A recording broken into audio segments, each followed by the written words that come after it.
Hello everyone, welcome to Super Tech Institute.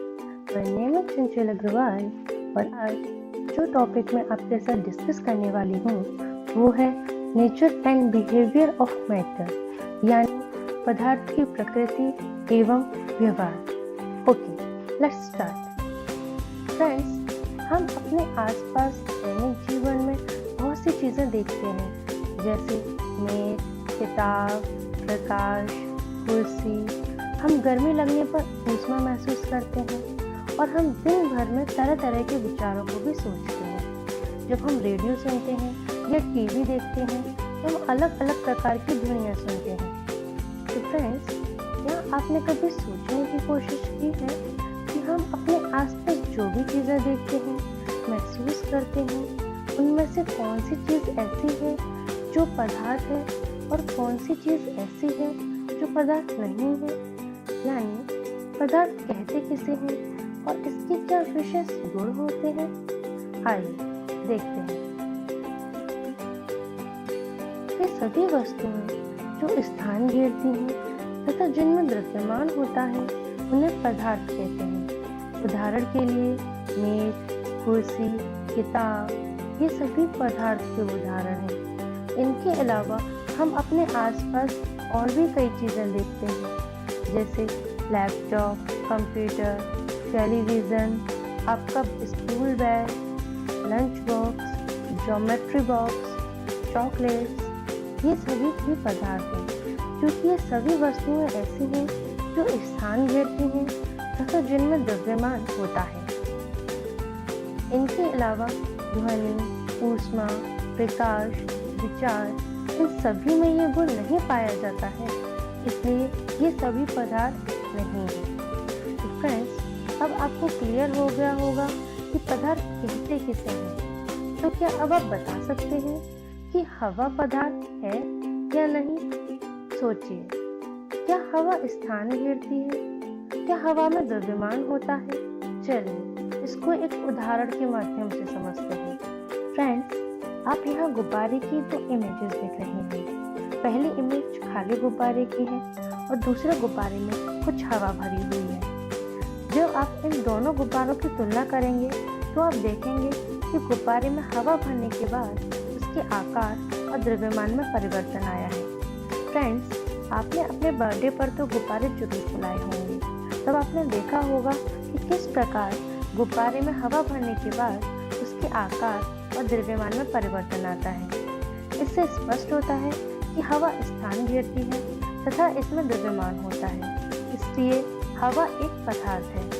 तो friends, अब आपके लिए एक छोटा सा होमवर्क है। आप पता लगाएं कि आपके आसपास जो भी चीज़ें हैं उनमें से कौन सी चीज़ ऐसी है जो पदार्थ है और कौन सी चीज़ ऐसी है जो पदार्थ नहीं है। चाहें तो इसके लिए आप अपने भाई बहन या फ्रेंड्स की भी मदद ले सकते हैं। चलिए आगे बढ़ते हैं। फ्रेंड्स, आई एम श्योर आप में से बहुत से लोगों को चाय पीना डेफिनेटली पसंद होगा, और अगर आप चाय नहीं पीते हैं तो आपको गर्मियों में नींबू पानी या कोल्ड ड्रिंक्स पीना जरूर पसंद होगा। क्या आपने कभी खुद से चाय बनाई है या कभी अपनी मम्मी को चाय बनाते हुए देखा है?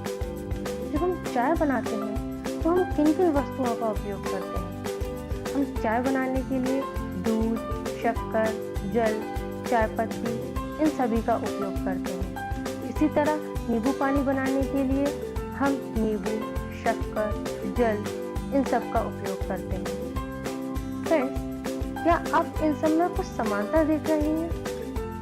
ये सभी ऐसे पदार्थ हैं जिन्हें बनाने के लिए हमें एक से अधिक अवयवों की आवश्यकता होती है।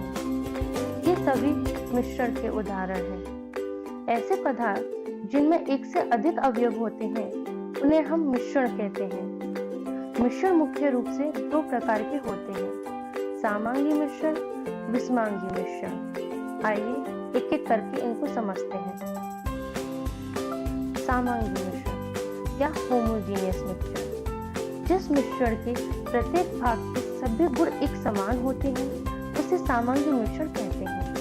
संपूर्ण सामांग मिश्रण का संगठन या रचना एक समान होती है। इसमें उपस्थित विभिन्न अवयवों की सीमाओं को पृथक रूप से देखा नहीं जा सकता है। चलिए एक एग्जाम्पल के थ्रू इसे क्लियर करते हैं। फ्रेंड्स, मेरे पास कुछ हरी और नीली गेंदें थी। मैंने उन गेंदों को इस तरह व्यवस्थित कर दिया। फ्रेंड्स, आप देख रहे होंगे कि ये गेंदें समान रूप से वितरित हैं। ऐसा ही कुछ सामंगी मिश्रण में होता है। सामंगी मिश्रण में जो अवयव उपस्थित होते हैं वो पूरे मिश्रण में समान रूप से वितरित होते हैं। एक और एग्जाम्पल देखते हैं। जब हम जल में शक्कर घोलते हैं तो कुछ देर बाद शक्कर पूरी तरह से जल में घुल जाती है और उसके बाद हम जल और शक्कर को अलग अलग रूप से नहीं देख सकते। यह एक सामंगी मिश्रण का उदाहरण है। इट मीन्स हम कह सकते हैं सामंगी मिश्रण ऐसे मिश्रण होते हैं जिनमें उपस्थित सभी अवयवों की सीमाओं को पृथक रूप से देखा नहीं जा सकता है। जैसे कि नमक और जल का घोल भी एक सामंगी मिश्रण का उदाहरण है। जब हम नमक को जल में घोलते हैं तो कुछ देर बाद नमक पूरी तरह से जल में घुल जाता है और इसके बाद हम जल और नमक की सीमाओं को अलग अलग नहीं देख सकते। तो फ्रेंड्स, अब क्लियर हो गया होगा कि सामंगी मिश्रण कैसे होते हैं।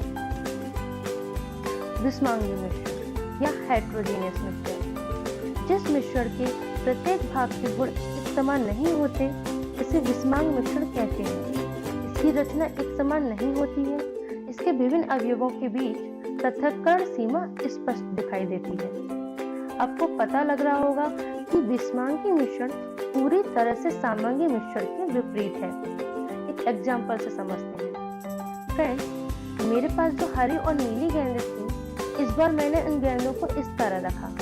अब आप देख रहे हैं कि ये गेंदें सभी जगह समान रूप से वितरित नहीं है।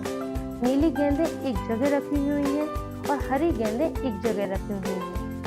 यह विषमांगी मिश्रण का उदाहरण है। विषमांगी मिश्रण में जो अवयव उपस्थित होते हैं वो सभी जगह समान रूप से वितरित नहीं होते। एक और एग्जाम्पल देखते हैं।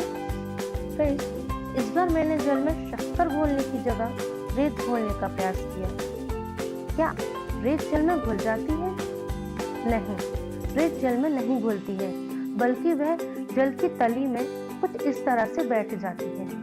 इसे आप अपने घर पर भी करके देख सकते हैं। आप एक गिलास जल में कुछ रेत डाल दीजिए और इसके बाद उस गिलास को थोड़ी देर के लिए शांति से रख दीजिए। कुछ देर बाद आप देखेंगे रेत जल में पूरी तरह से नीचे बैठ चुकी है। इसके बाद आप जल और रेत को अलग अलग रूप से देख सकते हैं। यह एक विषमांगी मिश्रण का उदाहरण है। तो हम कह सकते हैं ऐसे मिश्रण जिनमें उपस्थित विभिन्न अवयवों की सीमाओं को स्पष्ट रूप से देखा जा सकता है, वे सभी विषमांगी मिश्रण होते हैं। रेत तथा लोहे का मिश्रण और पेट्रोल तथा जल का मिश्रण ऐसे ही विषमांगी मिश्रणों का उदाहरण है। फ्रेंड्स, अब आपको एक काम और करना है। आप अपनी नोटबुक में दो अलग अलग कॉलम बनाइए और एक कॉलम में सामंगी मिश्रण के उदाहरणों को नोट कीजिए और दूसरे कॉलम में विषमांगी मिश्रण के उदाहरणों को नोट कीजिए। सो फ्रेंड्स, आज के वीडियो में इतना ही। इसके आगे का टॉपिक हम नेक्स्ट वीडियो में कंटिन्यू करेंगे। So thank you, have a nice day.